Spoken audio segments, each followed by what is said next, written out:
I'm Graham, and welcome back to Man vs Film. This is going to be a top 10 list of movies that you can watch right now on Netflix US for the month of June 2017.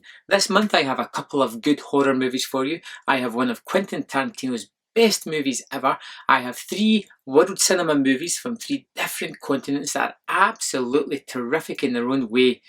And let's just dive straight in with number 10, which is Viral. Following an outbreak of a virus that decimates most of the population, a young girl finds herself trapped in her house with her infected sister, trying to somehow figure out a cure for her, while the world pretty much turns to crap outside her front door. This is a low-budget zombie movie with a kinda parasitic virus twist. It's very much a different take on the zombie movies that I've seen recently.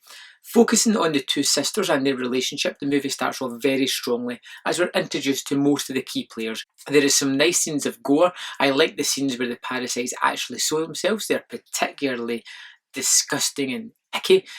And I like the fact that these 2 girls are just trying to survive while the army are going around marking doors, letting everybody know who's infected, who's not, and the ultimate outcome that's bound to come from this. It's a very interesting, very nice low-budget horror movie that you may not have heard of, and it's definitely worth your time. Number 9 on my list is Headhunters. An executive headhunter and part-time art thief finds himself in a deadly game of cat and mouse with a retired Special Forces soldier. Now, this is a Norwegian thriller based on the novel by Joe Nesbo, and it is very twisting and turning and playful in its plot lines. There is some fantastic performances in amongst this, some unbelievable set pieces, and I was just never quite sure where the movie was going to go to. It is very rewarding, very interesting, and very captivating. Number 8 is Christine. The story of Christine Chubbuck, a 1970s reporter who is struggling with depression and professional frustrations as she tries to advance her career. For me, this was a true life story that I had never heard of, but I found fascinating. And the less you know about it, the better you're going to be in getting something a little bit more rewarding and a little bit shocking out of it. Rebecca Hall absolutely is magnificent as Christine, the titular character in this movie. Michael C. Hall also stars, and he is very good as well. This movie has a lot to offer, and if you don't know the true life story, you're going to be wondering where this thing is going to, and it turns out to be a rather surprising, engaging ending. Number 7 and a Netflix original is Small Crimes. A disgraced former cop, fresh out of prison after a 6-year sentence for attempted murder, returns to his hometown to try and move on and further his life, but only to find him stuck up in the mess that he left several years prior.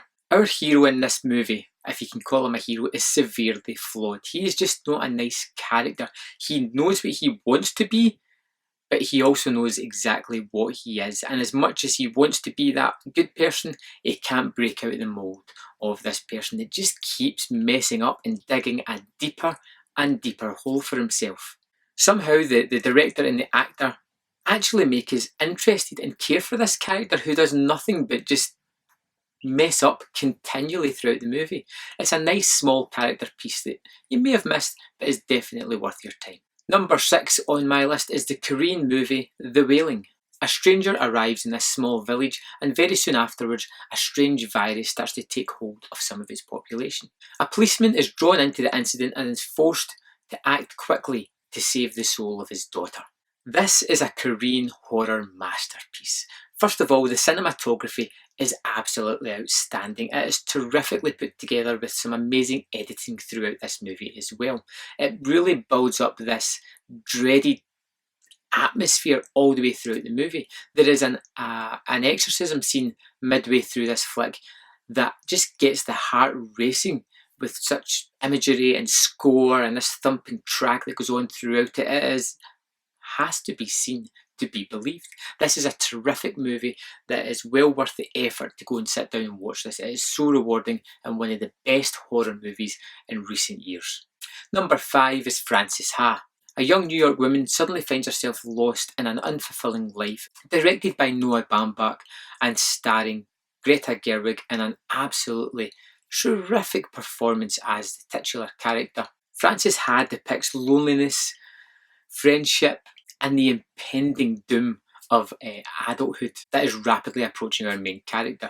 And to see her trying to rally against it, try to stay young and carefree, is kind of sad but funny at the same time. Francis has a terrific movie. It's black and white, it is terrifically well shot, and like I said, Greta Gerwig is absolutely amazing. Number 4 on my list is Doctor Strange. While on a journey of physical and spiritual healing, a brilliant neurosurgeon is drawn into the world of the mystical arts. Marvel moved into the world of mysticism with their latest hero, Doctor Strange. This offers something a little bit more than your general hero movie. This character is fallible, he is not the best. His main problem is ego. It has some terrific psychedelic filmmaking on show in this one, and it has a rather novel way of dealing with the bad guy at the end of this. Rather than just CGI punches being blown here, there is a rather smart outcome to defeating the bad guy. Number 3 on my list is Takashi Miike's 13 Assassins. A group of assassins come together on a deadly mission to kill an evil warlord. This is a cross between the Dirty Dozen and the Magnificent Seven, but shot through the lens of Takashi Miike. The first half of the movie is all about our main character building the rest of the assassination team, getting these guys together, getting them to work together, and getting them to buy into the greater good of possibly sacrificing their lives to save everybody else's in the district. The second half of the movie is a 40 to 45 minute absolutely action, blood-soaked, terrifically exciting set piece where these 13 guys are taking on an army.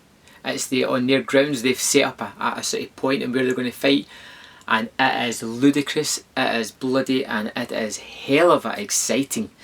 It is well worth your watch if you're any kind of action fan whatsoever. Number 2 on my list is Inglourious Basterds. In Nazi-occupied France during World War II, a group of Jewish US soldiers decide to assassinate Nazi hierarchy. It just so happens that their plan coincides with the vengeful acts of a theatre owner. This is my favourite Quentin Tarantino movie.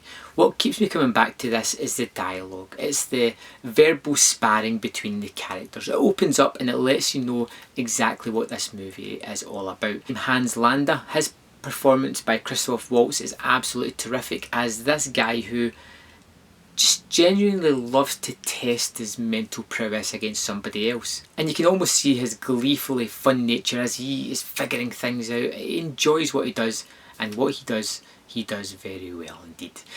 If you haven't seen Inglourious Basterds, then this is time to check it out. If you've seen it once and you weren't a great fan of it, please go back to it a second time. I find that Quentin Tarantino movies generally get better on each additional watch. Number 1 on my list for June 2017 is Southpaw.